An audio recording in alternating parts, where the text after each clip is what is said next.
going on? Putting Mom in the storage shed? Oh, well, I got tired of taking care of her. I can't help it, okay? It was when I visited my mother-in-law at her house to take her to the hot springs that we found her in a pitiful state, trembling in the storage shed. Speechless at my sister-in-law's inhumane actions and the appalling conditions she forced on my mother-in-law. Little did I know that divine retribution was about to befall my sister-in-law. I'm a 46-year-old housewife. My husband is also 46, and we have a son. Our son has started living on his own as he's decided to go to college in a different state. But children leave their nest earlier than their parents expect. How about we go on a spa vacation this long weekend? It also seems like he's been going out for drinks a lot less. Oh, that sounds great. This is not just vacations, but I can't even remember going out to eat. Just the two of us since the last time in the early days of our marriage. My husband's also been declining because of work, so without occasions like this, we might start drifting apart from her. Plus, we had declined her invitations several times since our son started grade school, citing parenting as an excuse. When I explained my reasons, my husband agreed. My mother-in-law is currently living with my sister-in-law and her husband. We decided to try contacting my sister-in-law. I thought it might be better between women, so I called my sister-in-law. Perfect timing. I was wondering what to do with Mom since we were about to go on a trip. Lucky I found someone who can take care of her. We were on speakerphone because my husband wanted to talk to his mother. Upon hearing my sister-in-law's self-centered comment, he was furious. Hey, what the hell do you mean by that? Oh, look what time it is. We're going to miss our flight. Ignoring my husband's suggestion, my sister-in-law emphasized her busyness and abruptly ended the call. What the hell is my sister doing? Is Mom okay with her acting like that? The excitement of seeing her after such a long time was overshadowed by growing anxiety. We need to go there right now. We need to go there right now. The in-laws' house is in the same city. But the area we live in is a newly developed residential area that has grown over the past 20 years. The area where the in-laws' house is located still has houses that have been standing since the 1920s. The in-laws' house was one of them, but it doesn't feel that old because it was rebuilt when my sister-in-law and her husband decided to live with my mother-in-law. After about a 20-minute drive, the roof of the in-laws' house came into view. We were able to enter the property, but the front door was locked and we couldn't get in. John knocked on the door and called out to his mom, but there was no response. I called Lisa to ask if they kept a spare key, but our calls didn't get through. Our anxiety increased as we desperately searched for a hidden key around the mailbox, under the plant pots and such. It was then I spotted a figure in the corner of my eye. John was searching around the area when I saw the figure. Could it be in here? Murmuring, he looked into the shed and screamed.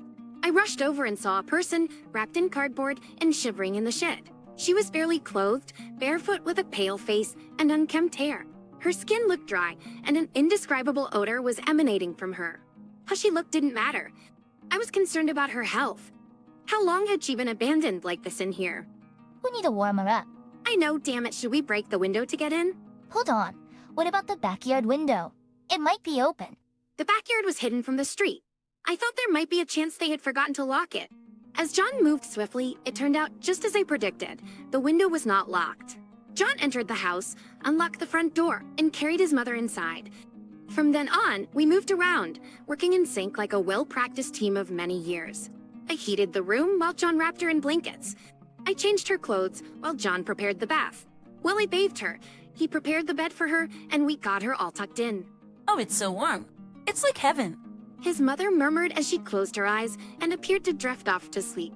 I suggested that we might call her doctor for a home visit, but we couldn't find her room. I had the odd feeling when I was trying to find her a change of clothes.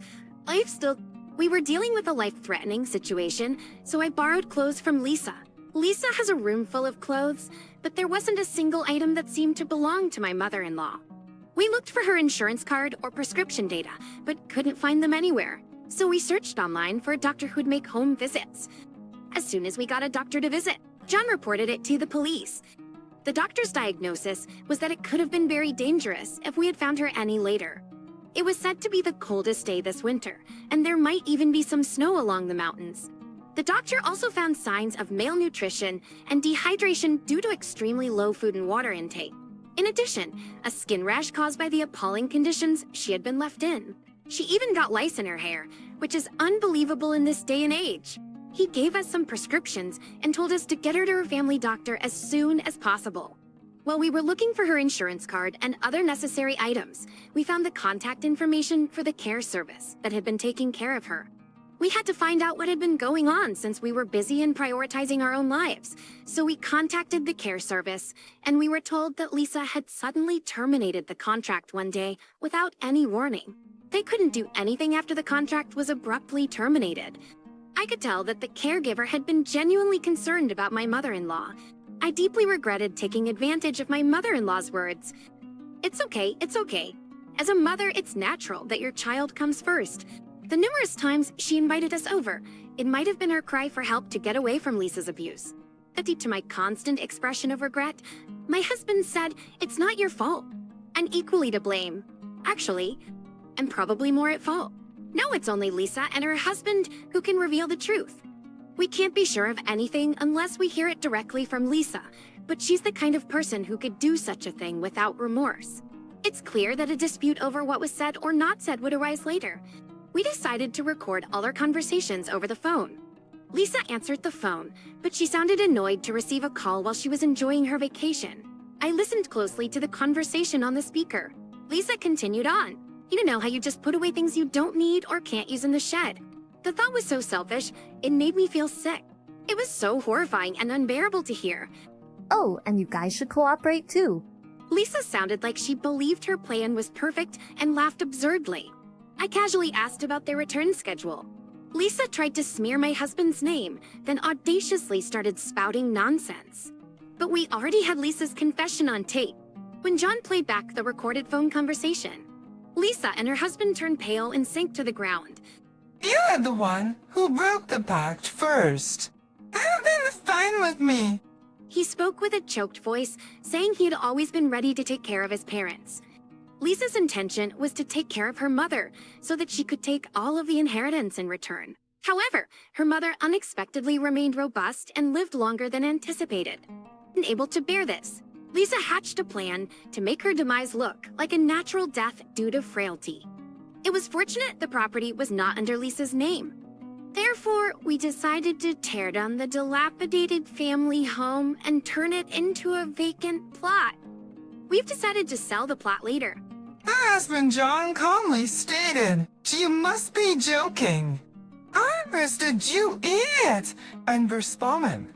Why am I supposed to do that, right? Right, Gerda? Has leased a storage unit for 3 years to store your belongings. What Pearl and Olivia?